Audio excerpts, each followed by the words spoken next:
Welcome to ASPN academy. இது GK video. ஜிகேல நம்ம 10th ஹிஸ்டரியில இருக்க லெசன்ஸ் பார்த்துட்டு இருக்கோம்.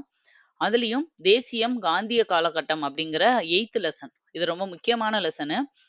இதுலேருந்து ஒரு கொஷின் கம்பல்சரி எல்லா எக்ஸாம்லயும் வந்துரும். இந்த ஒரு கொஷின் மட்டும் நீங்க இந்த ஒரு லெசன் ஃபுல்லா படிச்சீங்கன்னா, ஒரு கொஷின் கண்டிப்பா அட்டெண்ட் பண்ணிடலாம்.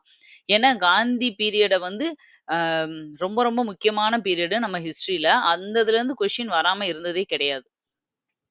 அதனால தான் இந்த லெசன வந்து நானு இன்ச் பை இன்ச்சா உங்களுக்கு எந்த பாயிண்ட்ஸும் மிஸ் ஆயிராம இருக்கிறதுக்காக, ஆ ஆல்ரெடி 2 பார்ட் போட்டாச்சு. இது பார்ட் 3. இதோட இது வந்து லெசன் முடிஞ்சிரும். இருந்தாலும் 3 வீடியோவா ஒரு லெசன போட்டிருக்கீங்களே அப்படின்னு நினைக்காதீங்க. அது ரொம்ப முக்கியமான லெசன். ரொம்ப என்னால கன்டினியூஸா 1 ஹவர், 1 1/2 ஹவர் கூட எடுத்து இந்த வீடியோவ ஒரேதா போட்டிருக்க முடியும். ஆனா வந்து நீங்க லென்த்தியா வந்து பார்க்கும்போது கண்டிப்பா அவ்வளவும் நோட்ஸ் எடுக்க ஒரே டைம்ல எடுக்க கஷ்டமா இருக்கும். போரிங்கா இருக்கும். இல்ல கன்டினியூஸா டைம் ஸ்பெண்ட் பண்ண முடியாம கூட இருக்கும். அதுக்காக தான் நான் என்ன பண்றேன்னா, 3 பார்ட்டா பிரிச்சு போட்டிருக்கேன். அப்ப நீங்க டக்குன்னு ஒரு வீடியோவ பார்த்துட்டு, அதுவரைக்கும் இருக்கிற நோட்ஸ வந்து உங்க புக்ல ரீட் பண்ணிட்டு, அதுலேருந்து நோட்ஸ் எடுக்க ஈஸியா இருக்கும். சரி, இப்ப நம்ம 3 பார்ட் பார்த்துரலாம் இந்த லெசன்ல. நம்ம ஆல்ரெடி வட்டமேஜை மாநாடு வரைக்கும் பார்த்தோம். காந்தி வந்து எதுல கலந்துக்கிட்டாரு? அம் அதுல வந்து அம்பேத்கர் என்ன கேட்டாரு? காந்தி எத வந்து எதிர்த்தாருன்றதெல்லாம் இதுக்கு முந்தின பார்ட் வரைக்கும் பார்த்தாச்சு. இப்ப நம்ம பார்க்க போறது அதோட கன்டினியூஷன் தான். அந்த வட்டமேஜை மாநாட்டில இருந்து என்ன நடந்துச்சு அப்படிங்கிறது. வகுப்பு வாரி இடஒதுக்கீடு மற்றும் பூனா ஒப்பந்தம். அதாவது அம்பேத்கர் வந்து வகுப்பு வாரி இடஒதுக்கீடு கேட்பார். அதாவது சிறுபான்மையினர் இருப்பாங்க இல்லையா? அதாவது ஒடுக்கப்பட்ட மக்களுக்கு வந்து தனியா ஒரு தொகுதி மாரி வேணும். அவங்களுக்குன்னு ஒரு ஒதுக்கீடு இருக்கணும். அப்படின்னு சொல்லி அம்பேத்கர் கேட்டிருப்பாரு. அத வந்து அ அந்த மீட்டிங் யாரு? வட்டமேஜை மாநாட்டுக்கு தலைவரா இருந்து நடத்துனா ராம்சே மெக்டொனால்ட்ன்றவரும் ஓகே சொல்லிருவாரு. ஆனா, காந்திக்கு வந்து அது பிடிக்காது. ஏன்னா, ஒரு இனத்த முதல்ல இருந்தே ஒதுக்க ஆரம்பிச்சா, அது வந்து ஒரு தனி பிரிவாவே ஆயிரும். அந்த மாதிரி பண்ணக்கூடாதுன்னு காந்தி சொல்லுவாரு. அதுதான் இந்த இந்த இதுல பார்க்க போறோம். பாருங்க 1932 ஆகஸ்ட் 16 ராம்சே மெக்டொனால்ட் என்ன பண்ணிடுறாருன்னா, வகுப்பு வாரி இடஒதுக்கீடு அப்படிங்கிறதவே அறிவிச்சுருவாரு. நீங்க வகுப்பு வாரி இத ஒதுக்கீட அறிவிச்சது யாருன்னே கொஸ்டின் கேட்பாங்க. Ramsay MacDonald. அத ஞாபகம் வச்சுக்கோங்க. ஒதுக்கப்பட்ட வகுப்பினரை சிறுபான்மையினர் பட்டியலில் சேர்க்க. அதாவது அ அ ஒதுக்கப்பட்ட வகுப்பினர்ன்னு தனியா இருப்பாங்க. அவங்கள பூரா சிறுபான்மையினர்ல சேர்த்துட்டு, அவங்களுக்குன்னு தனியா ஒதுக்கீடு குடுக்குறது, தனியா வந்து பிரையாரிட்டி குடுக்குறது, இந்த மாதிரி இத வந்து காந்தி எதிர்த்தாரு. ஏன் அவங்க நல்லா இருக்கக்கூடாது அப்படின்றதுக்காகவா? அப்படியெல்லாம் இல்ல. என்னன்னா, அந்த மாதிரி ஒரு இது வந்து பிரித்தாளும் கொள்கை மாரி. எப்படி ஹிந்து, முஸ்லீம பிரிச்சு விட்டாங்களோ, அது மாதிரி இருக்கிறதுக்குள்ளேயே இன்னும் வந்து இன வாரியா, ஜாதி வாரியா பிரிச்சு விடுறது வந்து ரொம்ப இந்த 4 மாடையும் பிரிச்சு சிங்கம் அடிக்கும் இல்லையா? அது மாதிரி ஆயிரும்ன்னு சொல்லிட்டு அவர் ஒத்துக்க மாட்டாரு. பாருங்க, ஒடுக்கப்பட்ட மக்களின் தலைவராக வந்து பி.ஆர். அம்பேத்கர் தனி தொகுதி வேணும்னு கேட்பாரு. இதுல தான் சொல்லுவாங்க, மூக் நாயக் அப்படிங்கிற ஒரு பத்திரிக்கையே வச்சு நடத்தியிருப்பாரு. மூக் நாயக்ன்ற பத்திரிகை வந்து யாரோடதுன்னு கேட்டாங்கன்னா, அம்பேத்கரோடது. அதாவது ஊமைகளின் தலைவன். அவங்கலாம் அந்த ஒடுக்கப்பட்ட மக்கள் எல்லாம் பேசுறதுக்கே பயப்படுறாங்க இல்லையா? வெளிய வந்து தைரியமா. அந்த ஊமைகளோட தலைவராவும், அவங்களோட அ குரலாவும் நான் இருந்து பேசுறேன் அப்படின்னு சொல்லி தான், அங்க போய் வட்டமேஜை மாநாட்டிலேயே அவரு பேசியிருப்பாரு. அதுவும் இல்லாம அந்த மூக் நாயக்ன்றதுக்கு அர்த்தமும் அதுதான். இப்ப பாருங்க காந்திக்கும், அம்பேத்கருக்கும் இதனால கிளாஷ் ஆயிருது. இவருக்கு இது வேணான்றாரு, அவர் வேணுன்றாரு. அப்புறம் காந்தி தான் கொஞ்சம் வயசுல பெரியவரு, கொஞ்சம் வீம்பு வேற பண்ணுவாரு. பண்ணவே கூடாதுன்னு வீம்பா இருக்கும். அம்பேத்கர் என்ன பண்ணுவாரு, ஒரு பெரிய மனுஷன் நம்ம ஹர்ட் பண்ணக்கூடாது இல்லையா? அப்ப அவர்கிட்ட போய் பேசுவாரு. "ஏன் நீங்க வேணான்றீங்க? இதுக்கு என்ன பண்ணலாம்? அப்ப நீங்களே சொல்லுங்க." அப்படின்னு கேட்டோனே, அப்பதான் 1932ல தான் பூனா ஒப்பந்தம் போடுறாங்க. அப்ப பூனா ஒப்பந்தம் யார் 2 பேருக்கு இடையில நடந்துச்சுன்னு கேட்டா, காந்திக்கும், அம்பேத்கருக்கும் இடையில போடப்பட்டது தான் பூனா ஒப்பந்தம். 1932 ரொம்ப முக்கியம். கூட்டு தொகுதிகளா வச்சுக்கிருவோம் அப்படின்னு சொல்லி இவங்க 2 பேரும் டிசைட் பண்றாங்க. அதாவது இப்ப மொத்தமா ஒரு எலக்ஷன் நடக்குது. இல்ல ஒரு தொகுதினா, மொத்தமா நடத்திட்டு, அதுல ஒடுக்கப்பட்ட வகுப்பினருக்குன்னு சொல்லி தனியா ஒரு 71 இடமும், 71 இடமா இருந்தத 148 இடமா அதிகரிச்சுக்கலாம். எக்ஸ்ட்ராவா குடுக்குறோம். சட்டப்பேரவையில அது மாரி ஒரு 18% இடங்கள ஒதுக்கப்பட்ட மக்களுக்குன்னே ஒதுக்குறோம். அதாவது தனியாவே எலக்ஷன் நடத்துறதுப்பா. தனியா எலக்ஷன் நடத்தி, அவங்கள்ல தனியா தலைவர்கள தேர்ந்தெடுத்து, அப்படி தனியாவே இருக்கிறது. அப்படி இல்லாம காந்தி என்ன சொல்றாருன்னா, மொத்தமா பண்ணுவோம். அதுல ஒரு இவ்வளோ பெர்சன்டேஜ் நீங்க இப்ப வந்து சொல்றாங்க பார்த்தீங்களா? 33% எலக்ஷன்ல வந்து உள்ளாட்சி பஞ்சாயத்து போர்டுல இதுல எல்லாத்துலயும் பெண்கள் நிக்கலாம் அப்படின்னு. அப்போ இப்போ ஒரு 10 பேர் நிக்கிறாங்கன்னா, அதுல 3 பேர் லேடீஸ் நிக்கலாம் 3 வார்டுல. அந்த மாதிரி கூட்டு தொகுதியா வச்சுக்கலாம். எல்லாம் சேர்ந்தே நிப்போம். அதுல இந்த இவங்களுக்கு மட்டும் இத்தன தொகுதியிலருந்து இவங்கள செலக்ட் பண்ணுவோம். அந்த மாதிரி பேசி முடிக்கிறாங்க. ஆல்ரெடி 71 இருந்தத 148 அதிகரிக்கிறாங்க தொகுதிய. அவங்களுக்கான ஒடுக்கப்பட்ட வகுப்பினருக்கான தொகுதிய மொத்தம் ஆல் ஓவர் இந்தியாவுல. சட்டப்பேரவையில வந்து அவங்களோட இடங்கள வந்து 18% அதிகரிக்கிறதா தான் இந்த ஒப்பந்தம் போட்டுக்கிறாங்க. 2 பேருக்கும் ஓகே ஆயிருது. இந்த பிரச்சனை முடிஞ்சிருது. அடுத்து பாருங்க தீண்டாமை பிரச்சாரம். காந்தி இருப்பிடத்தை வார்தா அப்படிங்கிறத வந்து சத்தியாகிரக ஆசிரமத்துக்கு மாற்றினார். வார்தால இருந்து சத்தியாகிரக ஆசிரமத்துக்கு மாத்துனாரு. ஹரிஜனர்களுக்கான பயணம், ஹரிஜனர் சேவை சங்கம் இது எல்லாமே வந்து காந்தியோடது. ஹரிஜனர்ன்னு வந்துட்டாலே காந்தி அப்படின்னு நீங்க மேக்ஸிமம் போட்டுறலாம். அதுக்கான சேவை சங்கம் உருவாக்குனதும் காந்தி தான். ஹரிஜனர்களுக்கான பயணம் அப்படிங்கிற ஒரு ரேலி மாரி நடத்துனதும் காந்தி தான். கோவில் நுழைவு நாள் அப்படின்னு சொல்லி 1933 ஜனவரி 8 அறிவிக்கிறாங்க. கோவில் நுழைவு போராட்டங்கள் நெறைய அங்கங்க நடந்துச்சு இல்லையா? வைக்கம் போராட்டம், கல்கத்தால நடந்திருக்கும், மும்பைல நடந்திருக்கும். இந்த கோவில் நுழைவு நாள்னே ஒரு நாள வந்து ஃபிக்ஸ் பண்றாங்க. 1933 ஜனவரி 8ல. அன்னைக்கு ஒரு இயக்கம் நடந்து இத பண்ணியிருப்பாங்க. அதுக்காக தான் அந்த டேட்ட வந்து ஃபிக்ஸ் பண்றாங்க. அடுத்தது சோஷியலிஸ்ட் இயக்கம். இந்திய பொதுவுடைமை கட்சி. இந்திய பொதுவுடைமை கட்சிய தான் நம்ம கம்யூனிஸ்ட் கட்சின்னு சொல்றோம். இந்த கம்யூனிஸ்ட் கட்சி இந்தியாவுல தான் மொத உருவாச்சா அப்படின்னா, வெறும் கம்யூனிஸ்ட்ன்றது இந்தியாவுல இல்ல. இந்தியன் கம்யூனிஸ்ட் உருவானது இங்க இந்தியாவா தானே இருக்க வாய்ப்பு இருக்கு. இந்தியா தான். ஆனா கம்யூனிஸ்ட் உண்மையிலேயே மொத எங்க உருவாச்சு அப்படின்னா, 1920 அக்டோபர்ல உஸ்பெகிஸ்தான் அப்படிங்கிறதுல தாஸ்கண்ட்ல வந்து உருவாச்சு. எது எது மூலமா இந்த கம்யூனிஸ்ட் கட்சி உருவாச்சுன்னா, ரஷ்ய புரட்சி நடந்துச்சு இல்லையா? 1917ல. அதோட விளைவா, அதோட தாக்கத்தினால உருவானது தான் இந்த கம்யூனிஸ்ட் கட்சி. எப்படி ஐநா சபை வந்து 2ஆம் உலகப் போரோட தாக்கத்தினால, அந்த மாதிரி விளைவுகள் இனி வரக்கூடாதுன்றதுக்காக உருவாச்சு இல்லையா? அது மாதிரி. பாருங்க, எம்.என். ராய், அபானி முகர்ஜி, எம்.பி.டி. ஆச்சார்யா இவங்க எல்லாமே இந்த கம்யூனிஸ்டோட ஒரு நிறுவன உறுப்பினர்களா இருந்தாங்க. இவர்களோட இவங்களோட முயற்சினால 1925ல அகில இந்திய பொதுவுடைமை மாநாடு. அப்ப இந்தியாவுல ஆரம்பிச்சது வந்து 1925ல. அதுக்கும் 5 வருஷத்துக்கு முன்னாடியே உஸ்பெகிஸ்தான்ல கம்யூனிஸ்ட் வந்துருச்சு.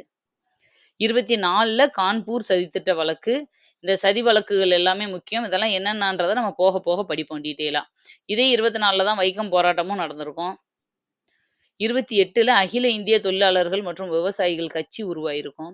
29ல மீரட் சதித்திட்ட வழக்கு. கான்பூர் வழக்கு, மீரட் வழக்கு. இந்த வருஷங்கள் மட்டும் இதுல தெரிஞ்சுக்கோங்க. அடுத்த லெசன்கள்ல அந்த திட்டம் சதி திட்டம் என்ன நடந்துச்சு? அதுல யார் யார் இன்வால்வ் ஆனாங்க? யாரு பிடிபட்டாங்க? யாரு தூக்குல போடப்பட்டாங்கன்னு எல்லாமே பார்க்கலாம். இப்ப நம்ம காந்திய பத்தி, காந்தியோட ஆங்கிள்லேருந்து பார்க்கறதுனால இதெல்லாம் அ அவரோட சம்மந்தப்படாததுனால, அந்த வருஷங்கள்ல இதெல்லாம் சைட்ல நடந்துட்டு இருந்துச்சு அப்படின்னு ஒரு ஒரு லைன்ல மட்டும் பார்த்துர்றோம். அடுத்து பாருங்க, புரட்சிகர நடவடிக்கைகள். இதே டைம்ல காந்தி ஒரு பக்கம் போராட்டம் நடத்திக்கிட்டு இருக்கும்போதே, இன்னொரு பக்கம் புரட்சிகரமா அ அதாவது குண்டு வைக்கிறது, இந்த மாதிரி பெரிய புரட்சிகரமாவும் விஷயங்கள் நடந்துட்டு இருந்துச்சு. அதனால தான் காந்தி இருக்கும்போதே இன்னொரு பக்கம் சுபாஷ் சந்திர போஸும் உருவாகுனாரு. இந்த மாதிரி புரட்சிகர நடவடிக்கைகள் காந்தி இருக்கும்போது என்ன நடந்துச்சு? அவரோட சப்போர்ட்ல கிடையாது. அவரு இல்லாம, அவரோட கொள்கைக்கு எதிரா இதெல்லாம் அங்கங்க நடந்துகிட்டு தான் இருந்துச்சு. ஏன்னா எல்லாருமே காந்தி சொல்றத கேட்கணும்னு அவசியம் இல்ல இல்லையா? அதுலயும் 4 பேர் இல்ல அவர் சொல்றத நாங்க ஏன் கேட்கணும்னு சொல்லுவாங்கல்ல. அப்படி நடந்த விஷயங்கள் தான். காந்திய எதுக்கணும்ன்றதுக்காக நடந்தது கிடையாது. இப்படியே போனா நம்மளுக்கு சுதந்திரம் கிடைக்காது. நம்ம வேற வழியில தான் ட்ரை பண்ணணும்னு நினைச்சவங்க இவங்கலாம். பாருங்க 1924ல இந்துஸ்தான் குடியரசு ராணுவம் அப்படிங்கிற ஒண்ண வந்து கான்பூர்ல உருவாக்குறாங்க. அடுத்தது காகோரி சதி அப்படிங்கிறது. காகோரி வழக்குன்னு சொல்லுவாங்க. காகோரி சதின்னு சொல்லுவாங்க. அப்படின்னா என்ன அப்படின்னா, காகோரின்றது ஆக்சுவலா ஒரு கிராமம். உத்தரப்பிரதேசத்துல இருக்க ஒரு கிராமம். அங்க நடந்த இன்சிடென்ட் தான் இது. 1925ல ராம் பிரசாத் பிஸ்மில், அசஃபகுல்லா கான் இவங்க 2 பேரும் சேர்ந்து என்ன பண்றாங்கன்னா, அரசு பணத்தை கொண்டு சென்ற ஒரு ரயில் வண்டியை நிறுத்தி கொள்ளையடித்தனர். கவர்மெண்ட்ல இருந்து இந்த வரியெல்லாம் வசூல் பண்ணி எடுத்துட்டு போறது, இந்த இதெல்லாம் பணங்கள கொண்டு போய் ஒரு இடத்துல இருந்து இன்னொரு இடத்துக்கு கொண்டு போறதுக்கு. அப்பயெல்லாம் பேங்க் இல்ல, கார்டு இல்ல, கிரெடிட் கார்டு இல்ல இல்லையா? டெபாசிட் பண்றதுக்கு. இப்ப என்ன பண்ணுவாங்கன்னா, ஒரு இடத்துல இருந்து இன்னொரு இடத்துக்கு பணங்கள பெட்டி பெட்டியா கொண்டு போவாங்க. இந்த மாதிரி கவர்மெண்ட் மணி போறத இவங்க 2 பேரும் உள்ள புகுந்து கொள்ளையடிச்சிருப்பாங்க. இதான் காகோரி சதி. ஹிந்துஸ்தான் குடியரசு ராணுவம் அப்படிங்கிறது ஒண்ணு பஞ்சாப்ல ஆரம்பிச்சாங்க. பஞ்சாப்ல ஆரம்பிச்சது யாருன்னா, பகத்சிங், சுக்தேவ் மற்றும் அவரோட பகத்சிங்கோட ஃப்ரெண்ட்ஸ் எல்லாம் சேர்ந்து தான் இத ஆரம்பிச்சிருப்பாங்க. கொஞ்ச நாள் கழிச்சு இந்த இந்துஸ்தான் குடியரசு ராணுவத்த 1928ல ஹிந்துஸ்தான் சமதர்மவாத குடியரசு அமைப்புன்னு பேர் மாத்துறாங்க. அடுத்தது லாலா லஜபதி ராயின் உயிரிழப்புக்கு காரணமான அதிகாரி தான் சாண்டர்ஸ். நம்ம பார்த்தோம் லாலா லஜபதி ராய் வந்து சைமன் கோபேக், சைமனே திரும்பி போ அந்த சைமன் குழு எதிர்ப்பு போராட்டத்துல தடியடிபட்டு கொஞ்ச நாள் உடம்பு சரியில்லாம இருந்து இறந்து போயிருவாரு. அதுக்கு யாரு காரணம்னா, மெயினா சாண்டர்ஸ் அப்படிங்கிற ஒருத்தர் தான். அவர தான் வந்து என்ன பண்ணுவாங்கன்னா, இந்த பகத்சிங் இவங்க வந்து கொல்லுவாங்க. அந்த அதிகாரிய வந்து கொன்றதுனால என்ன ஆயிரும்னா, அது மட்டும் இல்லாம 1929ல 1929ல மத்திய சட்டப்பேரவையில் புகைக்குண்டு இது வந்து பெரிய சேதம் விளைவிக்கிற மாரி குண்டு கிடையாது. இந்த வெறும் கண்ணீர் புகை குண்டு இப்படிலாம் சொல்லுவாங்க இல்லையா? வெறும் புகை மட்டும் வரும். கூட்டத்த கலைக்கிறதுக்காக மட்டும் பண்றது. இந்த மாரி புகை குண்ட வந்து பகத்சிங்கும், பி.கே. தத்தும் வீசியிருப்பாங்க. அதனால எதனால அந்த சட்டப்பேரவையில போய் இத வீசுனாங்கன்னா, விவசாயிகளுக்கும், தொழிலாளர்களுக்கும் பாதிப்பு விளைவிக்கிற மாரி, நஷ்டத்த விளைவிக்கிற மாதிரி ஒரு 2 தீர்மானத்த அன்னைக்கு சட்டப்பேரவையில நிறைவேத்துறதா இருக்கும். பாதிப்பு விளைவிக்கணும்னு அவங்க நிறைவேற்றல. அவங்க கொண்டு வர அந்த தீர்மானம் வந்து ஒரு பக்கம் பார்க்கும்போது மத்தவங்களுக்கு வந்து கெட்டதா இருக்கு. இப்ப நம்ம குடியுரிமை சட்டத்த எதிர்த்து போராட்டம் பண்ணோம். சட்டப்பேரவையில நிறைவேற்றம் பண்ண ட்ரை பண்ணாங்க. ஆனா மக்கள் வந்து விடமாட்டேன்ட்டாங்க இல்லையா? அது மாதிரி. அதை எதிர்த்து அந்த கூட்டத்த கலைக்கிறதுக்காக போடப்பட்டது தான் இந்த குண்டு. போட்டுட்டு துண்டு பிரச்சுரங்களையும் வீசிட்டு போவாங்க. அதாவது சின்ன சின்ன பேப்பர்கள்ல எழுதி தூக்கி எறிஞ்சிட்டு போவாங்க இல்லையா? அதாவது எதுக்காக அவங்க இத பண்ணுனாங்க? அவங்களோட மோட்டிவ் என்னன்றத மத்தவங்க தெரிஞ்சுக்கணுன்றதுக்காக. அதுல என்ன போட்டிருந்துச்சுன்னா, "இன்குலாப் ஜிந்தாபாத், பாட்டாளி வர்க்கம் வாழ்க" அப்படிங்கிற முழக்கங்கள சொல்லிக்கிட்டே இதையும் தூக்கி எறிஞ்சுட்டு ஓடுனாங்க. இப்ப இன்குலாப் ஜிந்தாபாத்ன்றது யாரோட முழக்கம்னு கேட்டா, பகத்சிங்கோடது அப்படின்னு நீங்க சொல்லணும். அடுத்தது இதெல்லாம் சின்ன சின்ன இன்சிடென்ட் அங்கங்க நடந்ததுனால, இதுல பெருசா முன்னாடி கதை, முன்கதை சுருக்கம், பின்னாடி கன்டினியூட்டி எல்லாம் இருக்காது. இந்த லெசன்ல கான்செப்ட் மட்டும் சும்மா அவரு காந்தி அந்த பக்கம் பண்ணிக்கிட்டு இருக்கும்போதே, சைட்ல இதுவும் நடந்துட்டு இருந்திருக்கு. பாருங்க 1930ல காந்தி வந்து அங்க ஒத்துழையாமை இயக்கம் போராட்டத்த ஆரம்பிச்சுட்டாரு. 30ல வந்து உப்பு சத்தியாகிரகத்த ஆரம்பிச்சுட்டாரு. ஆனா அதே டைம்ல இந்த பக்கம் பாருங்க சிட்டகாங் ஆயுத கிடங்கு மீதான தாக்குதல் நடக்குது. இந்த சிட்டகாங்ல தான் பிரிட்டிஷோட எல்லா ஆயுதங்களும் பதுக்கி வச்சிருந்த அந்த குடவுன் சொல்லுவோம் இல்லையா? அந்த குடவுன் இருக்கும். அந்த ஆயுதத்து மேல அட்டாக் பண்ணும். ஏன்னா, அவங்களோட இந்த மாரி ஆயுதங்கள் தான் பிரிட்டிஷோட பலமே.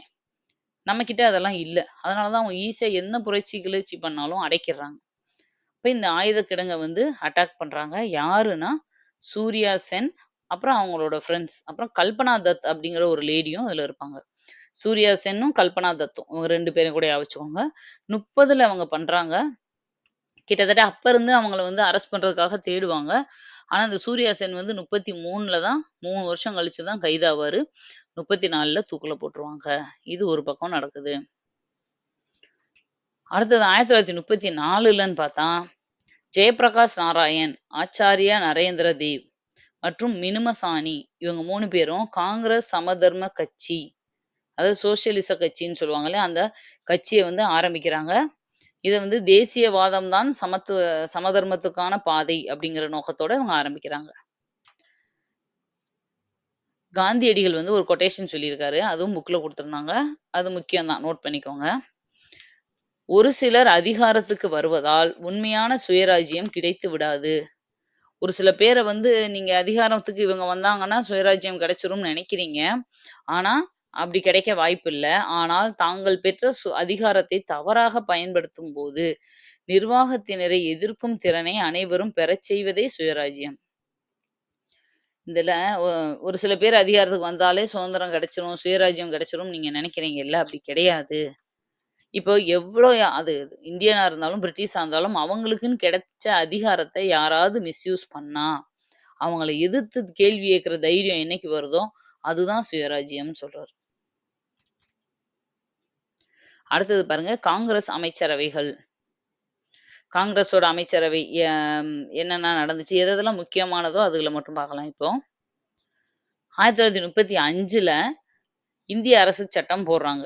அதோட முக்கிய அம்சங்கள் என்னன்னா, அந்த அரசு சட்டத்தோட முக்கிய அம்சம், மாகாணங்களுக்கு தன்னாட்சி அதிகாரம். ஏற்கனவே சொல்லிட்டேன். மாகாணங்களுக்கு இரட்டை ஆட்சினா 1919. மத்தியில இரட்டை ஆட்சினா 1935. இப்ப நீங்க மத்தியில இரட்டை ஆட்சி 1935ன்னு படிச்சீங்கன்னா, இந்த வருஷத்துல மாகாணங்களுக்கு ஒற்றை ஆட்சின்னு அர்த்தம். தன்னாட்சின்னு அர்த்தம். தன்னாட்சி, சுயாட்சி, ஒற்றை ஆட்சி எல்லாம் ஒண்ணுதான். அதே இது 1919ல மாகாணங்களுக்கு இரட்டை ஆட்சின்னு நீங்க படிச்சீங்கன்னா, 19ல மத்தியில தன்னாட்சின்னு அர்த்தம். அப்படியே ஆப்போசிட்டா நீங்க எடுத்துக்கிறணும். இதன்படி 11 மாகாணங்கள், 6 தலைமை ஆணையரக மாகாணங்கள் இக்கூட்டமைப்பில் இடம்பெற்றன. இரட்டை ஆட்சி முறையில் வாக்குரிமையானது சொத்தின் அடிப்படையில் ஏற்கப்பட்டது. இந்த இரட்டை ஆட்சி முறையில வாக்கு எப்படி நடத்துறதா பிளான் பண்ணாங்க அப்படின்னா, சொத்துரிமை அடிப்படையில. யாருக்கிட்டயெல்லாம் சொத்து அதிகமா இருக்கோ, அவங்க தான் வந்து ஓட்டு போடவே வருவாங்க. எனவே மக்கள் தொகையில் 10% மட்டுமே வாக்களிக்கும் உரிமை பெற்றனர். அவ்வளோ பேர்ல ஒரு 10% பேர் தான் ஓரளவு நல்ல நிலைமையிலயும், வசதியாவும், கொஞ்சம் சொத்து மதிப்பு இருக்கிறவங்களா இருந்தாங்க. அவங்க சேர்ந்து யார முடிவெடுக்கிறாங்களோ, அதுதான் வந்து பதவி. அவங்க தான் வந்து பதவியில இருக்கிற மாதிரி தான் அப்ப கொண்டு வந்தாங்க. இச்சட்டத்தின்படி பர்மா இந்தியாவில் இருந்து பிரிக்கப்பட்டது. இது ரொம்ப முக்கியம். பாருங்க, அப்போ பர்மா இந்தியாவிலிருந்து பிரிக்கப்பட்டதுக்கு காரணமான முக்கியமான சட்டம் எதுன்னு கேட்டா, இந்திய அரசு சட்டம். எந்த இந்திய அரசு சட்டம் நெறைய வாட்டி போட்டிருப்பாங்க. 10 வருஷத்துக்கு ஒரு தடவ, 20 வருஷத்துக்கு ஒரு தடவன்னு. எந்த சட்டம்னா 1935ல போடப்பட்ட இந்திய அரசு சட்டம். பாருங்க, பாண்டிச்சேரி எப்போ வந்து இணைக்கப்பட்டுச்சு இந்தியா தமிழ்நாட்டோட அப்படின்னா 1962. இதுவும் எக்ஸ்ட்ரா பாயிண்ட் தெரிஞ்சுக்கோங்க. அடுத்தது 1937ல தேர்தல் நடக்குது. நான் ஏற்கனவே சொல்லியிருக்கேன். 1920ல தான். பிரிட்டிஷ் பீரியட்ல பொதுத் தேர்தல் எப்ப நடந்துச்சுன்னு கேட்டாங்கன்னா, 1920ல பொதுத் தேர்தல் முதல் பொதுத் தேர்தல் நடந்தது. இது வந்து இன் பிரிட்டிஷ் பீரியட். பிரிட்டிஷ் பீரியட்ல. அதே இது சுதந்திரத்துக்கு அப்புறம் முதல் பொதுத் தேர்தல் எப்ப நடந்துச்சு நம்ம நாட்டுலன்னா, 1951 டூ 52ல. இது வந்து ஆஃப்டர் இண்டிபெண்டன்ஸ். புரியுதா? இது 2ம் ரொம்ப முக்கியம். இது தெரிஞ்சுக்கோங்க. After independence. இப்போ 1920ல பிரிட்டிஷ் பீரியட்ல நடந்துச்சு இல்லையா? அந்த 1920 அப்பதான் ஒத்துழையாமை இயக்கத்த கரெக்ட்டா காந்தி ஸ்டார்ட் பண்ணியிருந்தாரு. அதனால அவங்க எலக்ஷன்ல நிக்க மாட்டாங்க. ஆ 26ல சுயராஜ்ய கட்சியினர் வந்து நேரு ஜெயிச்சிருந்தா கூட மோதிலால் நேரு, சி.ஆர். தாஸ் இறந்ததுனால திரும்ப காங்கிரஸ்ல சேர்ந்ததுனால, இவர் வந்து பதவி வேணான்னு சொல்லிட்டு சுப்புராயன்னு ஒருத்தர வந்து சிஎம் ஆக்கிட்டு போயிருவாரு. இப்படியேவும் நீதி கட்சி தான் வந்து எப்ப வரைக்கும் இருக்கும்? இடையில அந்த 26 தவிர மத்த எல்லா வருஷமும் 1937 வரைக்கும் தொடர்ந்து நீதி கட்சி தான் இருக்கும். நெறைய சாதனைகள் நீதி கட்சியும் பண்ணியிருப்பாங்க. நெறைய முக்கியமான யுனிவர்சிட்டீஸ் கட்டுனது, அ இப்ப இருக்கிற பல முக்கியமான விஷயங்கள் நீதி கட்சி பீரியட்ல பண்ணப்பட்டது தான். பெண்களுக்கு வாக்குரிமை குடுத்தது கூட முதல்ல பெண்களுக்கு வாக்குரிமை 21ல குடுத்தாங்க. அது கூட நீதி கட்சி தான் குடுத்துச்சு. ஓகேவா? சரி. இப்ப நீதி கட்சி இருக்காங்க. 37 எலக்ஷன் வருது. இப்ப தான் காங்கிரஸ் என்ன பண்றாங்கன்னா, சரி நம்மளும் எலக்ஷன்ல நிப்போம் அப்படிங்கிற முடிவுக்கு வராங்க. 7 மாகாணங்கள்ல மொத்தம் 11 இடம். அதுல 7 மாகாணத்துல காங்கிரஸ் வந்து ஜெயிக்குது. அப்ப எல்லாம் ஸ்டேட் இல்லையா? மாகாணங்கள். அப்ப 11க்கு 7 இடத்துல ஜெயிக்கிறாங்க. மெஜாரிட்டில ஆட்சி அமைக்கிறாங்க. நீதி கட்சி அதோட தோல்வி அடைஞ்சது. திரும்ப நீதி கட்சி வரல. அவன் இந்த தேர்தல்ல ஜெயிச்சு வந்த பிறகு, அமைச்சர்களின் ஊதியம் மாதம் ஒன்றுக்கு 2000லிருந்து 500ஆக குறைக்கப்பட்டது. நம்ம இதுலலாம் வந்த உடனே மினிஸ்டரோட சம்பளங்கள கூட்ட தான் செய்வாங்க. ஆனா, அப்ப என்ன பண்றாங்க?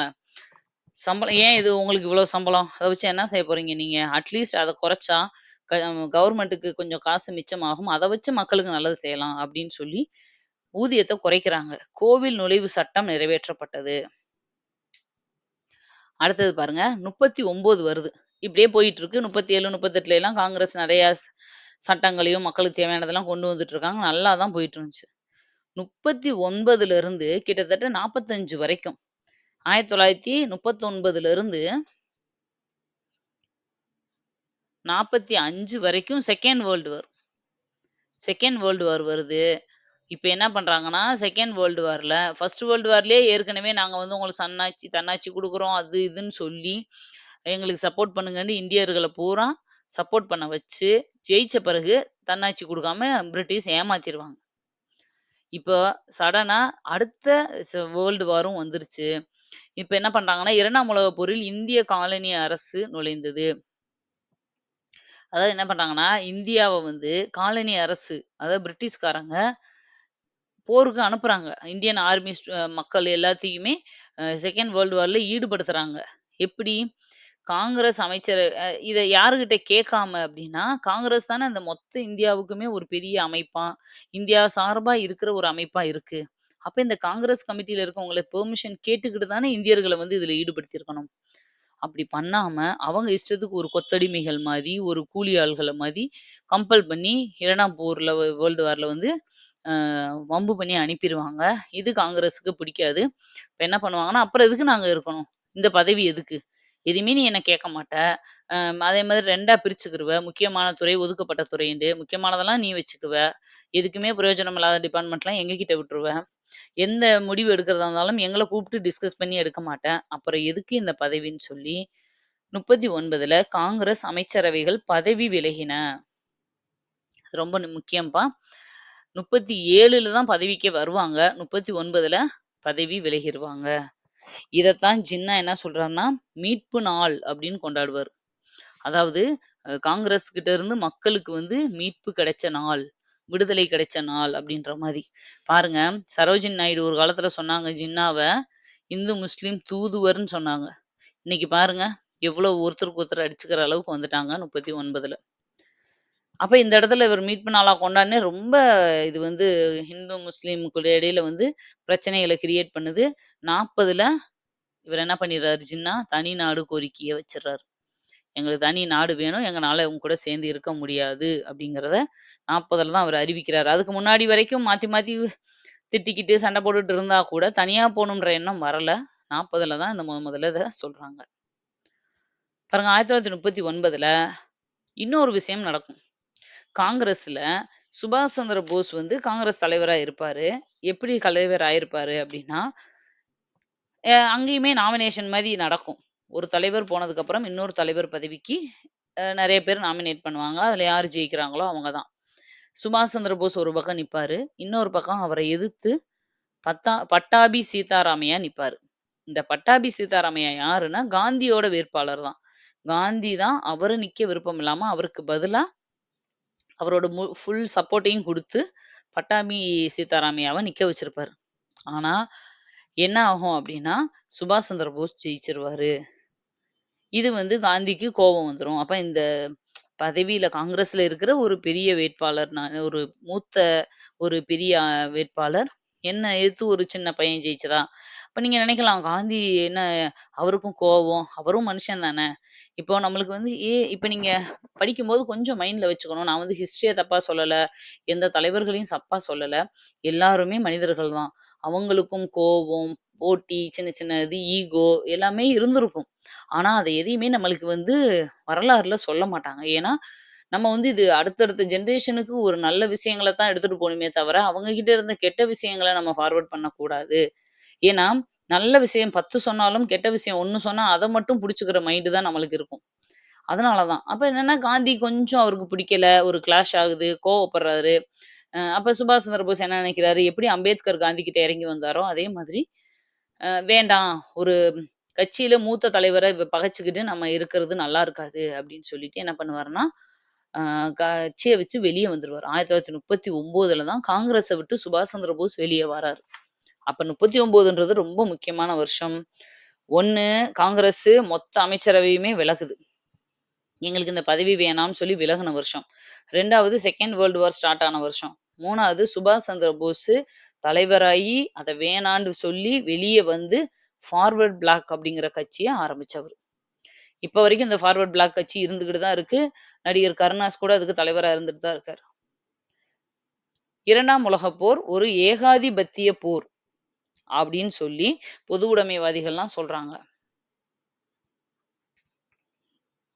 அடுத்தது இந்து முஸ்லிம் வகுப்புவாதம், இந்திய தேசியம்.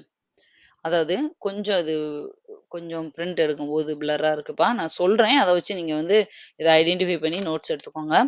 இந்து முஸ்லிம் வகுப்புவாதம் எப்ப வந்து பெரிய பிரச்சனையா இது கிரியேட் ஆகுது அப்படின்னு பார்த்தா, காங்கிரஸ் வந்து ஒரு இந்து அமைப்பு அப்படின்னு சொல்லி முஸ்லிம் லீக் கட்சிய சேர்ந்தவங்க எல்லாம் சொல்றாங்க.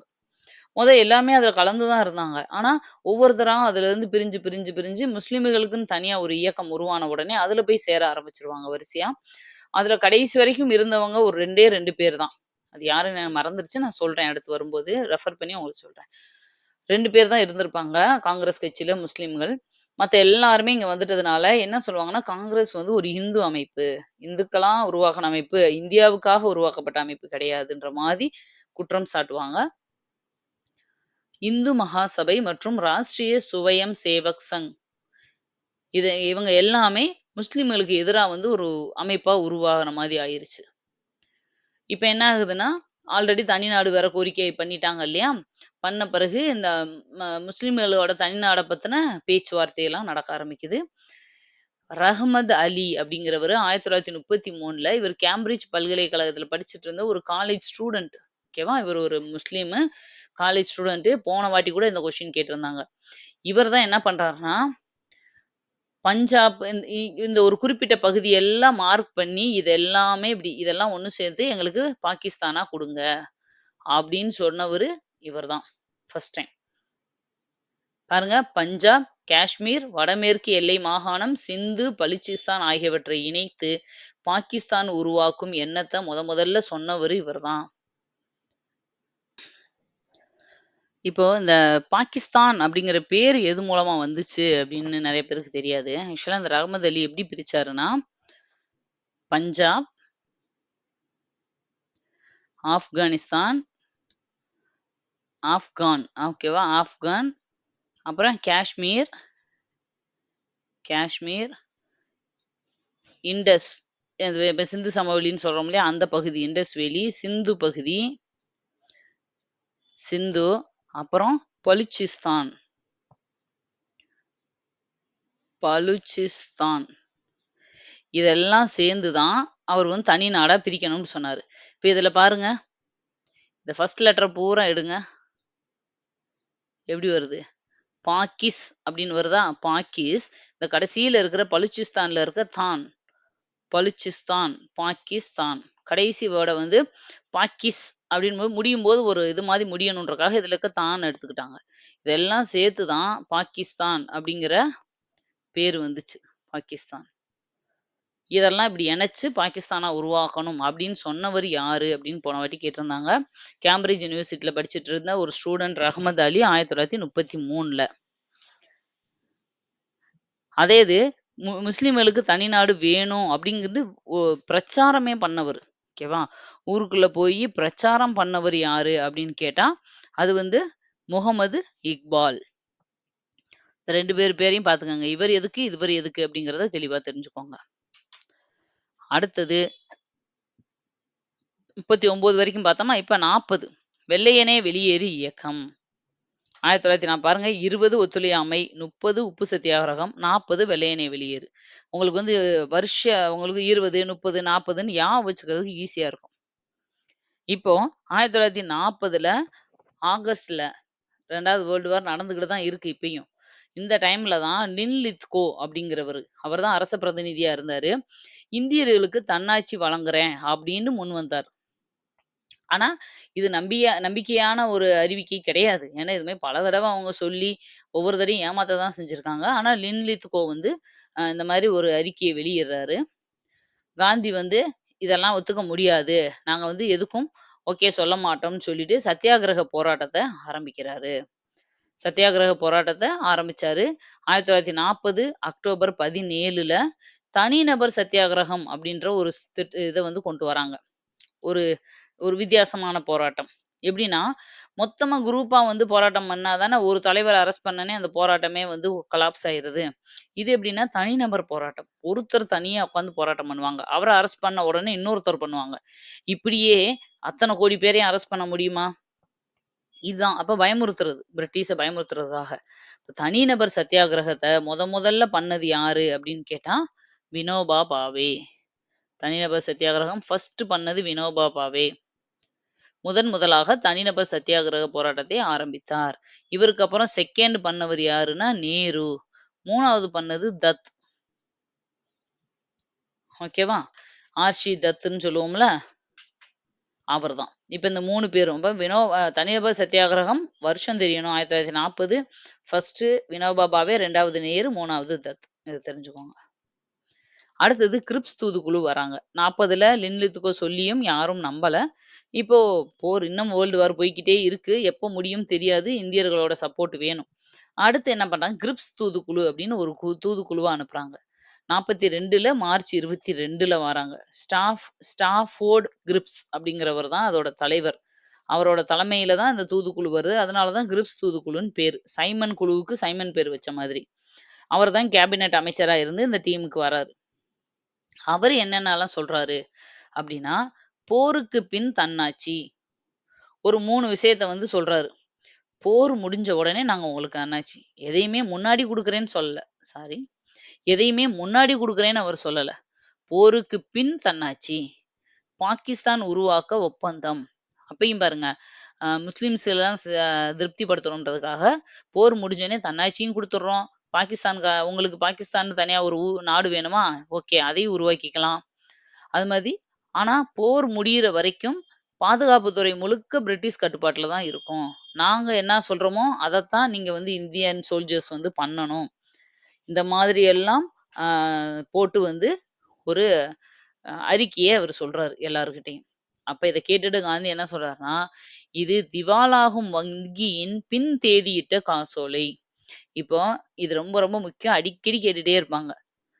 அதாவது ஆல்ரெடி பேங்கே திவால் ஆயிக்கிட்டே போது. என்னைக்கு அந்த பேங்க பூட்டுவாங்கன்னு தெரியல. அந்த மோசமான சிச்சுவேஷன் போய்க்கிட்டு இருக்கு. அந்த பேங்க்குக்கு போய் ஒருத்தவங்க போஸ்ட் டேட் போட்டு, அதாவது ஒரு 6 மாசம் கழிச்சு செக் வந்து வித்ட்ரா பண்ற மாரி ஒரு டேட் போட்டு செக் குடுக்குறாங்கன்னு வச்சுக்கோங்க. நம்ம அத வாங்குவோமா? என்ன சொல்லுவோம் நம்ம? ஃபர்ஸ்ட் எடுத்த உடனே? ஏற்கனவே திவால் ஆயிட்டு இருக்கு. இது என்ன ஆகுமோ தெரியாது. இதுல வந்து திரும்ப நீங்க இப்படி குடுக்குறீங்களே! இத ஏத்துக்க மாட்டோம்னு தானே சொல்லுவோம். அதே மாதிரி தான் இந்த கிரிப்ஸ் தூதுக்குழு குடுத்த இந்த இது பூராமே சும்மா வேஸ்ட்டான ஒரு செக் மாதிரின்னு சொல்ட்டாரு. இப்ப தான் என்ன பண்றாருன்னா, திரும்ப திரும்ப இவங்க நம்மள ஏமாத்த பார்க்குறாங்க. நம்மள வந்து ஹர்ட் பண்ண பார்க்குறாங்க. சும்மா வந்து நம்மள எல்லாத்தையும் யூஸ் பண்ணிட்டு தூக்கி போட பார்க்குறாங்கன்னு காந்திக்கு புரியுது. இப்ப இதுவரைக்கும் காந்தி வந்து என்ன சொல்வார்ன்னா, அ ஒத்துழைக்க மாட்டோம். உப்பு சத்தியாகிரகம் பண்ணுவோம். தனிநபர் போராட்டம் பண்ணுவோம். சட்ட மறுப்பு இயக்கம் பண்ணுவோம். இப்படிதான் இருக்கும் இயக்கத்தோட பேரெல்லாம். 40ல தான் அவர் வந்து பொறுத்து பொறுத்து பார்த்துட்டு, ரொம்ப காந்திக்கே கோவம் வந்து தான் வெள்ளையனே வெளியேறுன்றவரு. "நீ இங்க இருக்கவே வேணாம்ப்பா. நீ இங்க இருக்கிறதுனால தானே உன்ன நான் கெஞ்சிக்கிட்டு, எனக்கு இத பண்ணு, அத பண்ணுன்னு கெஞ்சிட்டு இருக்கணும். நீ எங்க நாட்ட விட்டு வெளிய போ. அதுக்கப்புறம் எதா இருந்தாலும் நாங்க பார்த்துக்குறோம்ன்ட்டு." அப்புறம் தான் வந்து அதுவரைக்கும் அவங்க இருக்கட்டும். பட் நம்மளுக்கு கேட்கிறத செஞ்சு குடுக்கட்டும்னு தான் நெனச்சாங்களே தவிர, 40ல தான் காந்தி என்ன பண்ணிடுறாரு, முடியவே முடியாது. நீ வெளிய போ. எங்க நாட்ட விட்டு நீ வெளிய போன்ற முடிவு எடுக்குறாரு. இதுவே காந்தியோட உச்சகட்ட கோவத்தோட வெளிப்பாடு தான். 42ல என்ன வருதுன்னு பாருங்க. "செய் அல்லது செத்து மடின்னே" சொல்லிர்றாரு. இதுவுமே புரட்சிவாதம் மாதிரி தான். கிட்டத்தட்ட நெருக்கி காந்தியுமே கடைசி கட்டத்துல என்ன பண்ணிர்றாரு, "ஒண்ணு போராடி சுதந்திரம் வாங்கு, இல்ல செத்து போ.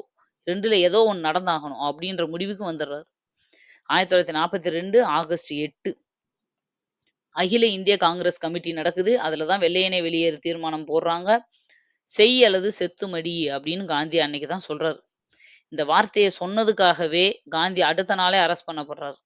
"இவ்வளோ நாள் அமைதியா தானே போயிட்டு இருந்த. என்ன திடீர்னு ரொம்ப மக்கள் எல்லாம் தூண்டி விடுற மாரி பேசுறேன்னு" சொல்லி அவங்களுக்கு பயம் வந்துருச்சு. காந்திய அரெஸ்ட் பண்ணிடுறாங்க. அடுத்தது பாருங்க. இந்த டைம்லயே இன்னொரு பக்கம் என்ன நடந்துட்டு இருந்துச்சு அப்படின்னா, சமதர்ம அதாவது சமதர்மவாதம்னாலே சோசியலிச தலைவர்களின் பங்கு பத்தி பார்க்கணும். இந்த சமதர்மவாத த்துல இருக்கிறவங்களோட பங்கு, இன்னொரு பக்கம் அவங்கலாம் எப்படி சப்போர்ட் பண்ணாங்க அப்படிங்கிறது குடுத்துருக்காங்க பாருங்க. ஜெயப்பிரகாஷ் நாராயண்ன்ற ஒருத்தரும், ராமானந்த் மிஸ்ரா அப்படிங்கிற 2 பேரும் சேர்ந்து சிறையிலிருந்து தப்பி திரைமறைவு வேலைகளில் ஈடுபட்டனர். திரைமறைவுல இருந்துகிட்டு நாட்டோட சுதந்திரத்துக்காக போராட்டங்கள்ல ஈடுபடுறது, இந்த மாதிரி விஷயங்கள்லாம் பண்ணாங்க. அடுத்தது அருணா ஆசப் அலி அப்படிங்கிற ஒருத்தவங்களும் இந்த இதுக்கு வந்து போராட்டத்துக்கு முக்கிய பணியாற்றின ஒருத்தவங்க. இன்னொரு முக்கியமானவங்க வந்து உஷா மேத்தா. இந்த உஷா மேத்தா என்னன்னா, காங்கிரஸ் வானொலி அப்படிங்கிற ஒரு ரேடியோவே திரைமறைவில் இருந்து, வெளிய தெரியாம யார் அத நடத்துறாங்கன்னே தெரியாம, காங்கிரஸ் வானொலின்னு ஒரு குறிப்பிட்ட ஃப்ரீக்வென்சில மட்டும் சடனா வந்து அவங்க வந்து எல்லாரையும் மீட் பண்ணி பேசுவாங்க. அதோட அதுக்கப்புறம் அப்படியே ஃப்ரீக்வென்சி மாறிரும். அந்த ஃப்ரீக்வென்சில போனா அத நம்ம பார்க்க முடியாது. இந்த மாதிரி திரைமறைவுல இருந்தே வானொலி நடத்திக்கிட்டே இருந்தது யாருன்னா, உஷா மேத்தா. கிட்டத்தட்ட 1942 வரைக்குமே இந்த வானொலி வந்து நடத்திக்கிட்டு தான் இருந்திருக்காங்க. 43 பிப்ரவரி 21 நாள் உண்ணாவிரதம் தொடங்கினார் காந்தி. நான் தான் சொல்லியிருக்கேன்ல, காந்தி ரொம்ப இக்கட்டான சூழ்நிலை, வெளிய வரணும். நம்ம போனா தான் வெளிய வந்து சரி பண்ண முடியும்ன்ற சூழ்நிலை வரும்போது, காந்தி என்ன பண்ணிருவாரு, உண்ணாவிரதத்த ஸ்டார்ட் பண்ணிருவாரு. ஸ்டார்ட் பண்ண உடனே ஆல்ரெடி அவர் ரொம்ப வீக்காவும் இருப்பாரு. வயசும் ஆயிருச்சு. அப்ப கொஞ்ச நாள்லயே அவர் வந்து டவுன் ஆன உடனே பிரிட்டிஷ் பயந்துகிட்டு அவர வெளிய விட்டுரும். இப்படிதான் பண்ணுவாரு. இதுக்கு முன்னாடி பண்ணியிருக்காரு. எரவாடா சிறை எல்லாத்துலயும். இப்பயும் அவர் வெளிய வர வேண்டிய சூழ்நிலை 43ல 21 நாள் உண்ணாவிரதத்த ஆரம்பிக்கிறாரு காந்தி. உயிருக்கே அச்சுறுத்தலா மாறுது. 44ல அவர பயந்துகிட்டு சிறையிலருந்து விடுதலை பண்ணிடுறாங்க. பாருங்க சுபாஷ் சந்திர போஸ் அடுத்து.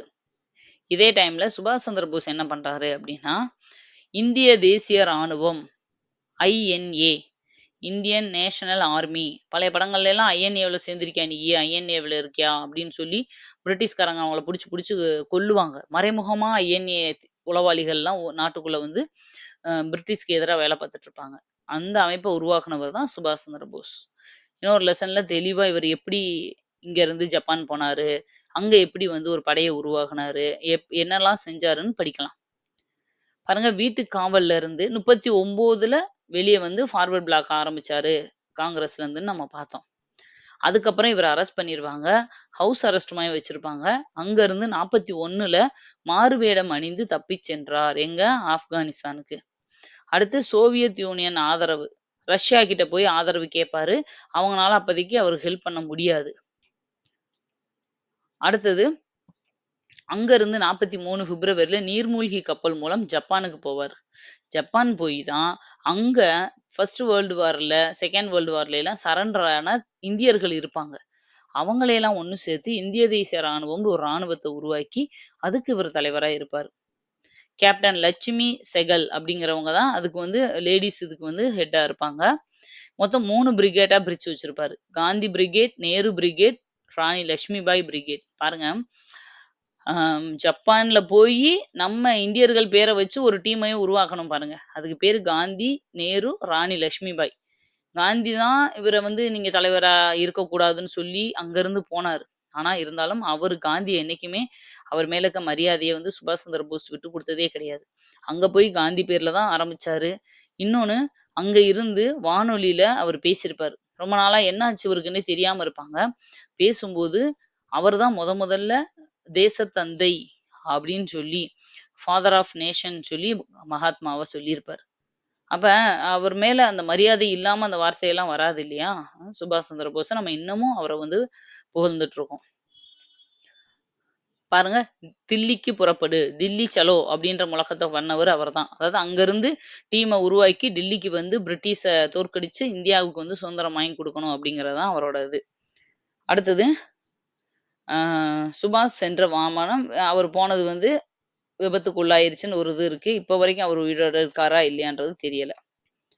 அடுத்ததுல வந்து இத பத்தி தெளிவா பார்க்கலாம். அடுத்தது இதர புரட்சிகள். இது இல்லாம வேற என்னென்ன புரட்சியெல்லாம் நடந்துச்சுன்னா, 46ல பிப்ரவரியில பம்பாயில் ராயல் இந்திய கடற்படை மாலுமிகள் கிளர்ச்சி நடந்துச்சு. 1945 ஜூன் 14ல வேவல் திட்டம் அறிவிக்கப்பட்டது. 46 ஆகஸ்ட் 16ல நேரடி நடவடிக்கை நாள் அப்படின்னு சொன்னாரு ஜின்னா. 1946 ஆகஸ்ட் 16 1939 மீட்பு நாள்னு சொன்னாரு. அதே இது 46 ஆகஸ்ட் 16 நேரடி நடவடிக்கை நாள்னு சொன்னாரு. 1947 ஜூன் 3ல தான் மவுண்ட் பேட்டன் திட்டம் வருது. மவுண்ட் பேட்டன் திட்டம்னாலே எதுக்கான திட்டம் அது? எல்லைகளை பிரிக்கிறதுக்காக. சரிப்பா சுதந்திரம் குடுத்துர்றோம். குடுத்துட்டு உங்களுக்கு எல்லையும் பிரிச்சு குடுத்துர்றோம் அப்படின்னு சுதந்திரம் குடுக்கிறத அறிவிக்கிறதுக்காக வந்தவர் தான் இவரு. இந்த மவுண்ட் பேட்டன் திட்டத்தவே பிரிவினைக்கான திட்டம்னு சொல்லுவாங்க. பிரிவினைக்கான திட்டம். பிரிச்சுட்டு பிரிச்சு குடுத்துட்டு போறதுக்காக வந்தது தான் இவரே. அப்ப வந்து ராட்கிளிப் அப்படிங்கிற ஒருத்தர் தலைமையில ஒரு ஆணையத்த வந்து நியமிப்பாங்க. ராட்கிளிப் பிரவுன் அப்படிங்கிற ஒருத்தர் தலைமையில தான் இந்த எல்லைகளை பிரிக்கிறதுக்காக வந்து அ ஆணையத்த வந்து போடுவாங்க. அவர் தான் பிரிச்சு குடுப்பாரு. அதனால தான் இந்த இந்தியாவுக்கும், பாகிஸ்தானுக்கும் இடையில இருக்கிற அந்த எல்லை கோட்டுக்கு பேரு ராட்கிளிஃப் கோடு அப்படின்னு சொல்றோம் இப்பயும்.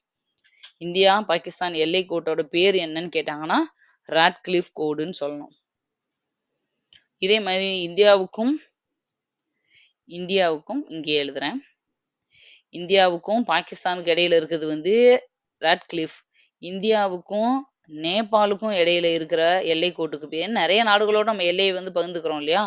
நேபாளுக்கு இடையில இருக்கிறது வந்து சவுகாலி. சவுகாலி ட்ரீட்டி லைன் அப்படின்னு சொல்லுவாங்க. இது ட்ரீட்டி லைன் அப்படின்னு பேரு. அதே மாதிரி இந்தியாவுக்கும், சைனாவுக்கும் இடையில எல்லைக் கோட்டுக்கு பேர் என்னன்னா, மக்மகான்.